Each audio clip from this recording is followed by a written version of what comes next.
अस्सलाम वालेकुम व्यूअर्स, मैं हूं समीना पाशा। व्यूअर्स, आज के व्लॉग में दो तीन अहम खबरें हैं जिन पर बात होगी। पहले तो आपको बताएंगे कि खान साहब ने बाकायदा अपनी इंतखाबी मुहिम का आगाज़ कर दिया है, बड़ा शानदार और बड़ा जानदार। और इमरान खान साहब इस इंतखाबी मुहिम में क्या नारा लेके आए हैं और उनका प्लान क्या है, ये आपको बताएंगे आज के व्लॉग में। साथ ही साथ ये भी बताएंगे कि इमरान खान साहब ने इस इंतखाबी मुहिम का आगाज़ करने के साथ साथ एक नया मुतालबा भी सामने रख दिया, जो इतना नया नहीं है, लेकिन दो सूबों के इलेक्शन हासिल करने के बाद उन्होंने इसमें इजाफा कर दिया है। और उनका ये कहना है कि अभी भी हुकूमत को चाहिए कि होश के नाखून ले और तमाम मुल्क में एक साथ ही जनरल इलेक्शन की तरफ जाया जाए। फिर से एक मौका, फिर से एक जिसको कहते हैं अपॉर्चुनिटी, उन्होंने हुकूमत को वक्त दिया है कि वो इसके ऊपर फैसला करे और सोचे। इसके बारे में भी तफसील आपको बताएंगे।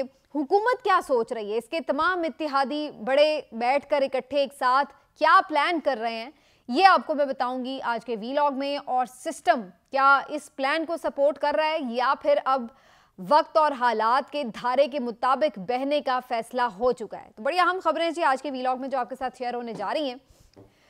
इमरान खान साहब ने ये कहा था कि वो इंतखाबी मुहिम का आगाज़ करेंगे और इसके लिए 40 शहरों में बड़ी स्क्रीन्स लगाकर कारकुनान को जमा करके इमरान खान साहब ने बाकायदा अपनी इलेक्शन कैंपेन, इंतखाबी मुहिम का आगाज़ कर दिया है। जैसे ही पंजाब में डेट अनाउंस हुई है और केपी में भी बस लगभग अगले हफ्ते के शुरू में ही उम्मीद है कि डेट अनाउंस हो जाएगी, तो उसके साथ ही इमरान खान साहब ने इस बात का फैसला किया कि अब वक्त बहुत कम है। 30 अप्रैल का मतलब यही है कि 2 महीने भी मुकम्मल नहीं हैं इंतखाबी मुहिम के लिए।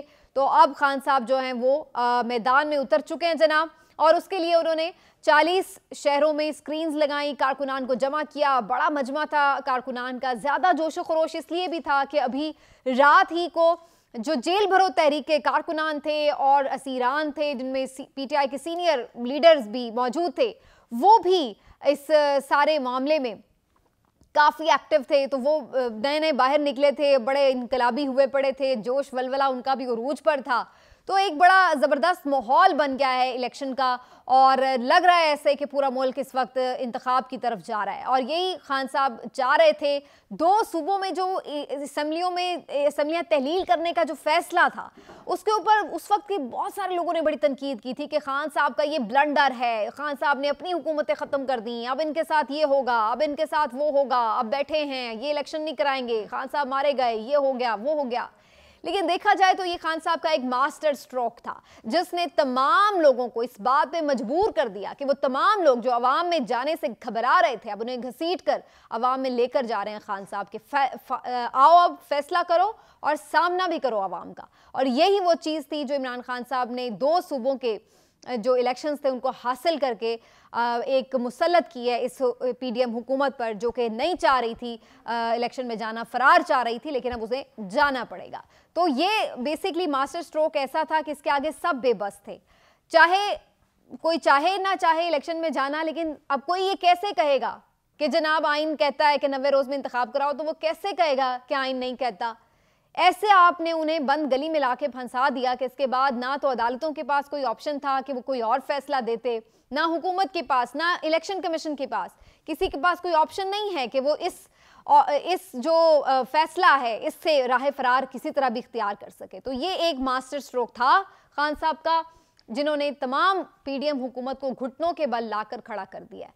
और यही जो सेलिब्रेशन थी वो हमने देखी खान साहब के कैंप में, जिन्होंने आज इंतखाबी मुहिम का जब आगाज़ किया तो उन्होंने कारकुनान को मुबारकबाद दी कि जिन्होंने जिद्दोजहद की, जो कुर्बानी दी, और उसके बाद फिर वो यहाँ तक पहुँचे कि कम से कम डेट ज़रूर अनाउंस हो गई है। और उम्मीद अब ये की जा रही है कि एज़ पर इलेक्शन शेड्यूल ये तमाम जो चीज़ें हैं आगे चलेंगी और बढ़ेंगी। केपी में ज़रूर एक छोटी सी होशियारी करने की कोशिश की गई है, मज़ीद हल्की फुल्की शरारत।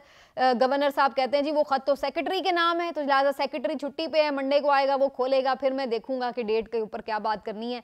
उन्होंने साथ ही कहा कि अगर सदर मेरे साथ मशवरा कर लेते तो शायद हम एक ही डेट अनाउंस कर देते। और अभी भी इस बात की पॉसिबिलिटी है कि शायद पेशावर के लिए भी 30 अप्रैल की ही डेट आ जाए। तो ये अब जो सिनेरियो में बनता हुआ नज़र आ रहा है। खान साहब ने जो इलेक्शन कैंपेन का आगाज़ किया उसमें तमाम तर अहाता भी किया, मसाइल का भी।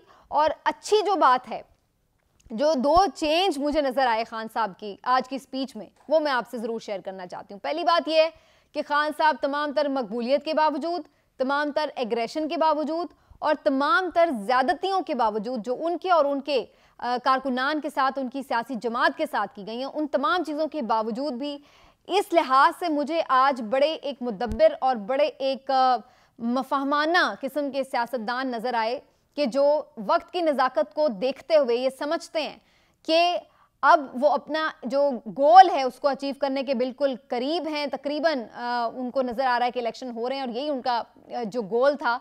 और उस मौके पर आकर वो अना में ज़्यादा खड़े होने की बजाय कि जी मेरे साथ तो सब लोग हैं, मुझे क्या ज़रूरत है किसी से बात करने की, इस मौके पर अगर वो ये लचक दिखा रहे हैं कि वो बात करने का फिर से सबको एक ऑप्शन दे रहे हैं, दावत दे रहे हैं, तो ये एक बेहतरीन हिकमत अमली है जिसमें तमाम तर सियासी जमातें भी शामिल हैं, जिसमें इस्टेब्लिशमेंट भी शामिल है और जिसमें तमाम तर वो इदारे या ब्यूरोक्रेसी जो भी इस सारे प्रोसेस में शामिल है, स्टेक होल्डर है, उन सबको इमरान खान साहब कहते हैं मैं किसी से भी बात करने के लिए तैयार हूँ और मैं बल्कि दावत देता हूँ कि सब लोग मिल बैठकर इस चीज़ों का जो ये मसाइल हैं उनका अहाता करें और इससे निकलने के लिए फैसला कुन किरदार अदा करें। तो इमरान खान साहब में जो पहला मुझे आज ये एक जेस्चर नज़र आया कि वो बहुत पॉजिटिव है इस बात को लेकर के कि आगे चलना है तो सबको बातचीत करनी चाहिए। दूसरा जो एक उनका अच्छा मुझे नज़र आया आज के सारे इसमें कि सब लोग ये बात बहुत ज़्यादा कर रहे थे कि खान साहब आ रहे हैं, इलेक्शन करवा रहे हैं, आ भी जाएंगे ठीक है, लेकिन जी हल तो उनके पास भी नहीं है, मईशत की जो हालत है कर तो वो भी कुछ नहीं सकते। तो ये बड़ी तनकीद हो रही थी। तो खान साहब ने आज अपनी इस स्पीच में एक छोटा सा अहाता, एक रोड मैप ज़रूर दिखाया है कि वो क्या सोच रहे हैं आगे पाकिस्तान की मईशत को लेकर के। ऐसी सूरत में जहाँ हुकूमत वक्त हमें ये बता रही है कि जी मर गए बस कुछ नहीं बचा, कख नहीं रह गया, वहाँ पर खान साहब कम अज़ कम ये उम्मीद ज़रूर दिला रहे हैं कि जो मर्जी हालात हैं हम फिर भी निकल सकते हैं। तो एक जो सबसे बड़ी लीडर की निशानी होती है वो यही होती है कि वो एक होप तो दिलाता है कम अज़ कम कि हो सकता है। ये नहीं है कि बिल्कुल हम मर गए, खप गए, मलिया मेट हो गए, ख़त्म हो गया सब कुछ, बल्कि आप एक थोड़ा सा होप दिखाते हैं कि हमारे पास ऑप्शंस हैं। उन्होंने बातें की हैं कि जो वो ओवरसीज़ की बात करते हैं, टैक्स कलेक्शन की बात करते हैं, पाकिस्तान में जो वसाइल हैं उनको इस्तेमाल करने की बात करते हैं, तो वो सारा उसको वो कहते हैं कि वो स्ट्रीमलाइन करके पाकिस्तान की मईशत को बेहतर कर सकते हैं या नहीं ये बात की बात है, लेकिन कम से कम आज वो इस चीज़ के लिए एक होप ज़रूर दिला रहे हैं। तो ये एक और पॉजिटिव चीज़ थी जो मुझे खान साहब के खिताब में नज़र आई। जो नारा लेकर खान साहब आए हैं जनाब वो है निज़ाम बदलो, और ये वो नारा है जो मेरा ख्याल है कि आप पाकिस्तान के 22 करोड़ अवाम से अगर राय लें जाके तो 22 करोड़ अवाम ये बात कहेंगे कि निज़ाम बदलने की ज़रूरत है। आप किसी भी गली के कोने पे खड़े किसी बंदे से, किसी छाबड़ी वाले से, स्कूल टीचर से, डॉक्टर से, लॉयर से, पढ़े लिखे आदमी से, अमीर आदमी से, ताजिर से, किसी से भी आप पूछ लें, हर कोई आपको किसी भी बात के जवाब में ये ज़रूर कहेगा कि यहाँ सिस्टम ही ख़राब है, निज़ाम बदलने की ज़रूरत है। तो ये एक बुनियादी जिसको कहते हैं ना नब्ज़ पे हाथ होना, कि जहाँ आपको पता है कि अवाम की तकलीफ़ क्या है, वो ये है कि हमारा निज़ाम ऐसा है कि इससे सब मायूस हैं और इसका एक क्लीन सर्जरी करने की ज़रूरत है बड़ी। और ख़ान साहब यही नारा लेकर जो है वो मैदान में उतर रहे हैं। पहले भी इसी टाइप का नारा था, खैर 2018 में तब्दीली तो बहुत ज़्यादा नहीं बर्पा हो सकी, जो भी वजूहात हों उसकी खान साहब वो बेहतर जानते हैं, और आप लोग उनकी वजूहात पे कितना बिलीव करते हैं वो आवाम की मर्ज़ी है। लेकिन अब ये निज़ाम बदलो का नारा जो है, क्या सिर्फ एक नारा होगा या खान साहब असल में इसके लिए खान साहब को तैयार होना है, ये है वो सबसे बड़ा चैलेंज जो खान साहब को इस वक्त दरपेश होगा।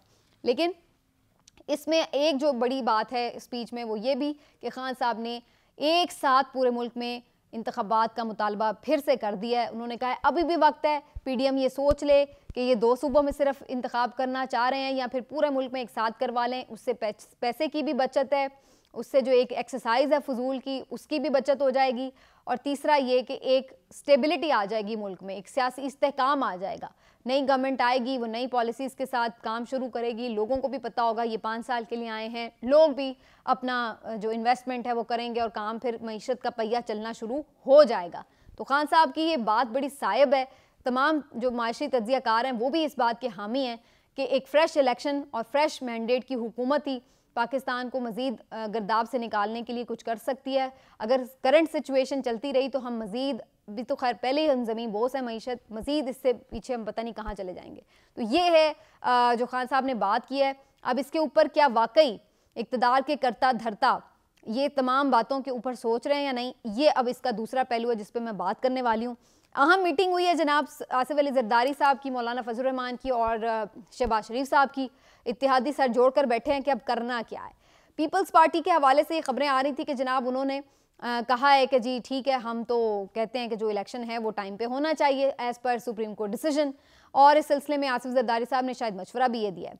नैयर एजाज साहब से आज जो गुफ्तगू ज़रूर हुई, मैं उनकी गुफ्तगू सुन रही थी, उनका ये कहना है कि आसिफ जरदारी साहब ने ऐसा कोई मशवरा नहीं दिया है, लेकिन फिर भी उन्होंने साथ ही ये भी कहा कि हम ज़ाती तौर पर वैसे समझते हैं कि ये जो इलेक्शंस का मामला है ये आइन के मुताबिक ही होना चाहिए। तो इन अ वे पीपल्स पार्टी तैयार है इलेक्शंस के लिए, और पाकिस्तान तहरीके इंसाफ तो पहले से ही डिमांड कर रही थी। पीपल्स पार्टी कभी भी इस तरह की सियासत नहीं करती कि जहाँ पर वो इलेक्शन के बॉयकॉट की तरफ जाए या इलेक्शन से फरार का कोई रास्ते इख्तियार करती हुई नज़र आ रही हो। तो कम अज़ कम हमें लग रहा है कि वो मैदान खाली नहीं छोड़ना चाहेंगे। तो उन्होंने तो अब बिलावल साहब ने अपने लोगों से अप्लाई करने के लिए भी कह दिया कि दरख्वास्तें आप दे दें जो टिकट हासिल करना चाहते हैं। वो तो अब लग रहा है कि पीपल्स पार्टी इलेक्शन मोड में आ रही है। जहाँ तक 2 सूबों में इंतखाबात का ताल्लुक है, वैसे भी पीपल्स पार्टी का कोई स्टेक इतना है नहीं। पंजाब में वैसे भी वो कितनी सीटें जीत जाएंगे और KP में उनका इतना स्टेक नहीं है, तो इसलिए उन्हें फ़र्क नहीं ज़्यादा पड़ता अगर ये इंतखाब हो रहा है। फ़र्क पड़ता है जो मर रही है वो PMLN मर रही है, गड़ रही है तो वो गड़ रही है। उसकी वजह यह है कि उनका मेन होल्ड पंजाब में था और इस वक्त इलेक्शन होना खुदकुशी के मुतरादिफ है PMLN के लिए। तो असल में पीपल्स पार्टी दोनों सूरतों में विन विन सिचुएशन में, इलेक्शन होते हैं तब भी, इलेक्शन नहीं होते हैं तब भी, तो उनका ज़्यादा इसमें स्टेक नहीं है।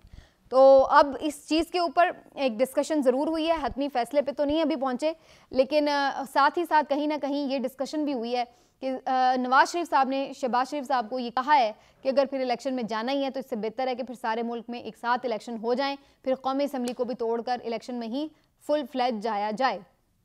PMLN ये समझती है कि अगर 2 सूबों में इंतखाब हो गया और उसके बाद कौमी असम्बली का इंतखाब हुआ तो और मार पड़ेगी, इसलिए बेहतर ये होगा कि इससे बेहतर है कि फिर जनरल इलेक्शन की तरफ ही जाया जाए। तो अभी इसमें अगले जो आप समझ लें कि 72 घंटे हैं, ये बड़े इंपॉर्टेंट हैं, जिसमें कोई भी अहम डिसीजन हो सकते हैं इस हवाले से, ये भी कि जी 2 ही सूबों में कराना है या ये भी कि साथ ही करवाना है। तो इस सिलसिले में अगले 72 घंटे बड़े इंपॉर्टेंट हैं। बज़ाहिर ये नज़र आ रहा है कि जो इस वक्त पाकिस्तान के ताकतवर इदारे हैं वो भी ये सोच रहे हैं कि कोई भी गैर आइनी कदम उठाकर किसी भी गैर आइनी हरबे के साथ इन चीज़ों को शायद रोकना मुमकिन नहीं है। तो फिर अगर ऐसे ही सिचुएशन चल रही है तो फिर इसी सिचुएशन में ही जाना पड़ता नज़र आ रहा है। प्रेशर ज़रूर डाल रही है PMLN इस्टेब्लिशमेंट पर कि भाई हमसे जो वादे आपने किए थे वो फिर पूरे करवाएं। अब ये क्या कि आप वादों से इधर उधर ना हो, हम ऐसे आप हमें धक्का ना दें मौत के कुएं में, इस तरह से हमें इतने मुश्किल फ़ैसले करवा कर इलेक्शन में भेज कर, तो ये हमारे साथ सरासर ज़्यादती है।